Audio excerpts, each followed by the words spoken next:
And welcome back, everyone, to the Digimon Partner Series. This one comes to us from Geo Knuckles, who asked the question, what is Yusei Fudo, the lead protagonist in Yu-Gi-Oh! 5D's Digimon Partner? This was tricky. And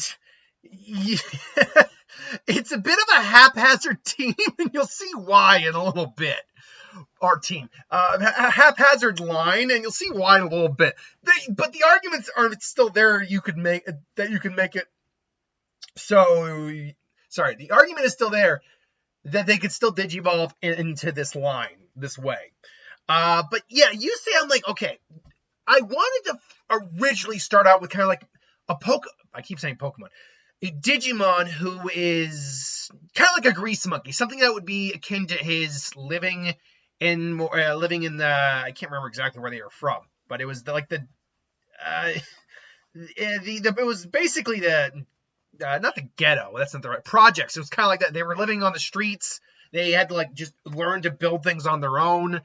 I wanted something that kind of represented that, but I'm like, well, does that really work?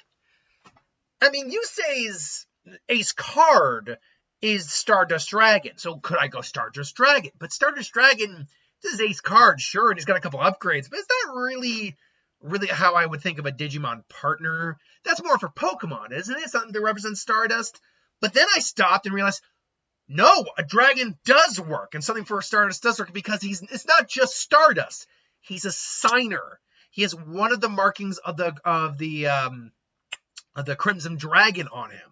And so that I think is, and because as he's a signer, he's, one of those people destined to help save the world.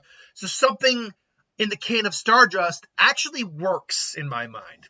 So let's get this started then. Starting out for our dragon line, we got a little dinosaur, an Agumon. Now,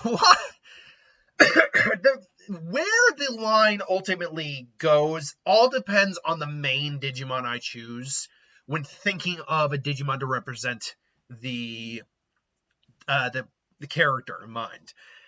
Agumon is obviously he's a little yellow dinosaur. He's not a dragon, he's a dinosaur. He's got draconic traits to him, sure, but he's a dinosaur. Usually actual dragon type Digimon have Greymon in their name.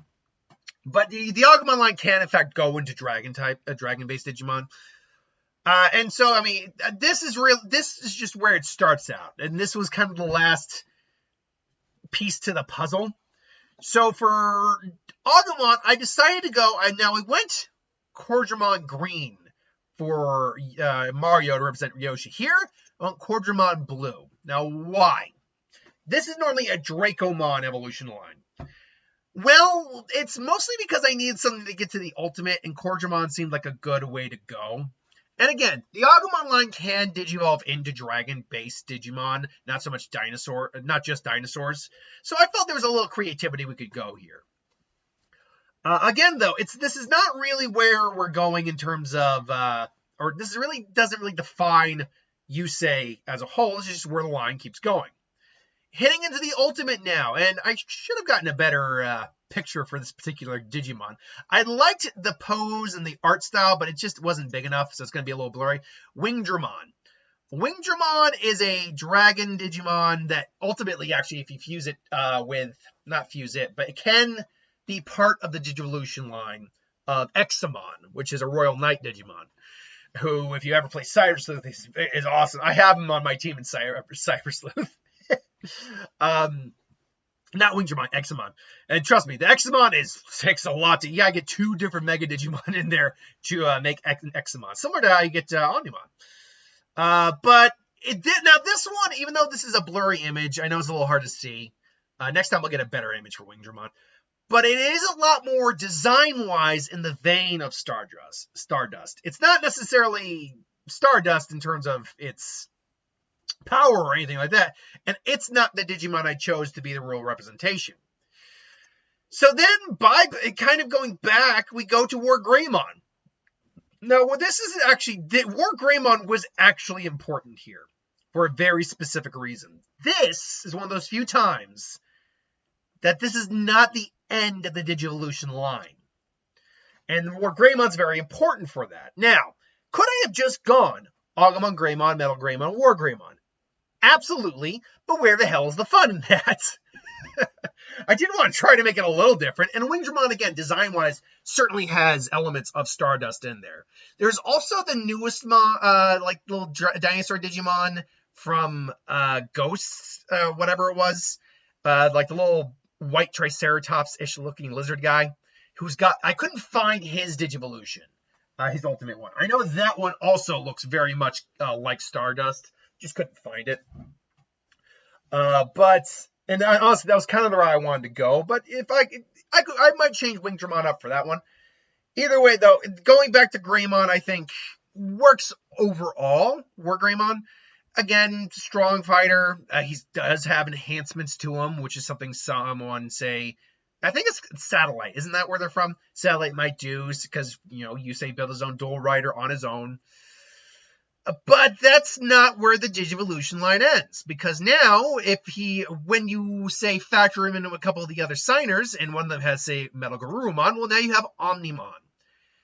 And Omnimon now is, he's the Omni. He's one of the strongest Digimon around. He's one of the Royal Knights. He is Omnimon. Now you might be saying, well, where are you going with this? This still isn't really Stardust Dragon, and you're right. But, similar in Dragon Ball Z, Digimon can go even further beyond. And while Omnimon's not a Mega, by the way. Omnimon is, I believe, known as either an Ultra or a Super Ultra, something like that. In fact, let me actually double check that real quick. Because there is, in fact, a level beyond Mega. It's very few Digimon ever achieve it. Like, I could probably count on my hand, maybe my hands, the amount of Digimon there are in fact Ultras or Megas. But Omnimon is technically classified as a Mega, at least if you go to the Digimon Wiki. But if you go to the games, he's actually classified as a Super or an Ultra or something like that. And if hypothetically other Digimon that qualify for that would be like, say, Chronomon Holy Form, Susanomon, Lucemon, not Lucemon, the dragon version of Lucemon. That classifies, I believe, as a Super Ultra, as does, weirdly enough, Examon. Although Examon's just technically a Mega. I know there's a couple virus Digimon that are also like super, like, insanely powerful that qualify for it.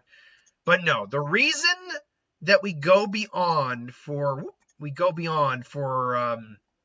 Omnimon is very, very simple. Is that I saw this form, I'm like, this is Stardust Dragon.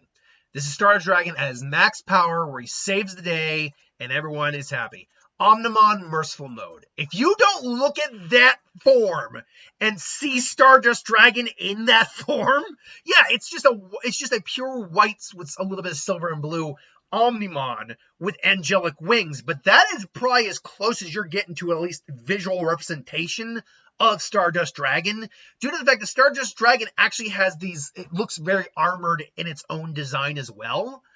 And this would make sense to cap out the Digivolution cycle, due to it being like it's the final form of the Digivolution, as well as being basically like one of the most powerful individuals there is.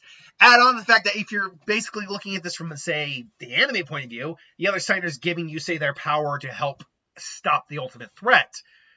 Well, that's what Omnimon Merciful Mode actually is. It's Omnimon, and then all the other Mega Digimon from the original Digidestin joining together. That's what Omnimon Merciful Mode ultimately is. I've heard a lot of people say, too, why not have different versions of Omnimon, like with Hoomon and Mega Kabuterimon, or Vikemon and Lilymon, and just have like different weapons and stuff kind of rotate out of there? And my answer to that is, I don't know. They would be making even more money if they made ultimate versions of Omnimon, which there are like 7 versions, I think, of the Omnimon at this point. Point being, yeah, Omnimon Merciful Mode is ultimately where I wound up when thinking of Stardust Dragon, and Stardust Dragon made the most sense for a Digimon-based partner. So, That is the Digivolution line for Yusei Fudo. It's a bit haphazard, but then to be fair, so is Yusei himself. He's a grease monkey who came up in Satellite. He got the life dealt him a raw hand. He got betrayed by his friend, and he came back and became, the lead protagonist of the series. And he has the best win ratio of any protagonist, by the way. I think he's only officially lost once, and he was being nice when he did it. Like, he didn't actually lose. He basically let the guy win. And he drawed one time. Like the duel was ended. It was interrupted. It's implied though he probably would have lost that fight. Anyway, though, I digress. Do you like this Digivolution line? Do you not like it? What would you do differently if you could do anything differently? Let me know in the comments below. But thanks for watching. Hope you enjoyed, and I'll see you next time.